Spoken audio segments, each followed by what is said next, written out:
কার্যালয় এটা আমার ব্যক্তিগত সম্পদ না। এখন ইউনিয়ন বিএনপি আছেন, ইউনিয়ন যুবদল, ছাত্রদল, স্বেচ্ছাসেবক দল, তাদের সকল সংগঠন আছে। আপনারা দেখেন ওরা এখানে নিজস্ব সাংগঠনিক কর্মকাণ্ডের জন্য এখানে ইয়া করে, মাঝে মাঝে ওরা এখানে বসে।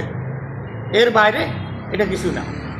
আমি বলছি গজারিয়া খালটা বালুসম্মানী বাজারের পাশেই পূর্ব পশ্চিমে, যেটা কুড়িয়ার থেকে ফেনী ছোট নদী, ফেনী নদীতে পড়ছে, ওইটা হচ্ছে গজারিয়া খাল।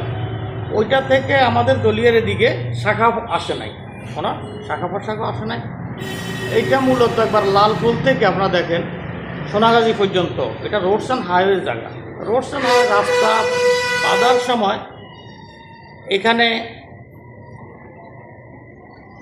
মাটি ভরাট করছে, মাটি ভরাট করে মাটি কাটি রাস্তা ভরাট করতে যাই আমরা। আমি যখন ইউনিয়ন পরিষদের চেয়ারম্যান ছিলাম, আপনারা জানেন 2002 থেকে 2016 পর্যন্ত আমি ইউনিয়ন পরিষদের চেয়ারম্যান ছিলাম। আমি চেয়ারম্যান থাকাকালীন এখানে আমরা আসলে গজারিয়া খালের সাথে রোডের সাইডে শুধু পানি যাতায়াতের জন্য আমরা পথ করে দিছি, যাতে কৃষকের জলাবদ্ধতা সৃষ্টি না হয়, এটার জন্য আমরা করে দিয়েছিলাম। ওইটা ছিল।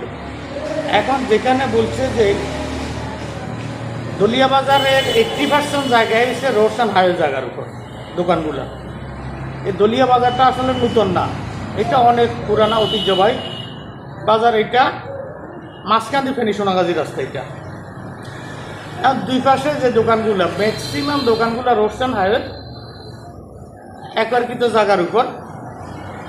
যারা সিএস মূল্যে মালিক ছিল তাদের কাছ থেকে অনেক দোকানদার বা দোকানঘর যারা করছে তারা দখল সত্ত্ব নিয়ে ওরা ওইখানে আছে। বিগত সম্ভবত 111 টাইম বা ওই সময় বা 2 বা 3 সময়, ওই টাইমে সেনাবাহিনী নামার পর সরকারি জায়গাগুলা দখলমুক্ত করতে যাই, ম্যাক্সিমাম দোকানপাটগুলো দোনো পাশে চলে গেছে। পরে আবার ওইখানের পরে সবাই যার যার যে অবস্থান অনুসারে, দখল অনুসারে ওনারা আবার দোকানপাট করে ওনারা দোকানদারি করে যার জীবিকা নির্বাহ করে। এটা ছিল। হ্যাঁ, সম্প্রতি আমি মাঝে মাঝে দলীয় বাজার আসলে আমাদের একটা বসার জায়গা জাস্ট এখান থেকে খালি পরিত্যক্ত জায়গা ছিল, ওইটা জাস্ট অন্য লোক থেকে আমাদের দলীয় নেতাকর্মীরা বাটা নিয়ে ওইখানে সার্ভা করে বা ঘর করে ওইখানে অফিসের মতো রাখছে। আমিও এলাকায় আসলে মাঝে মাঝে এই কার্যালয়ে বসি দলীয় নেতাকর্মীদের।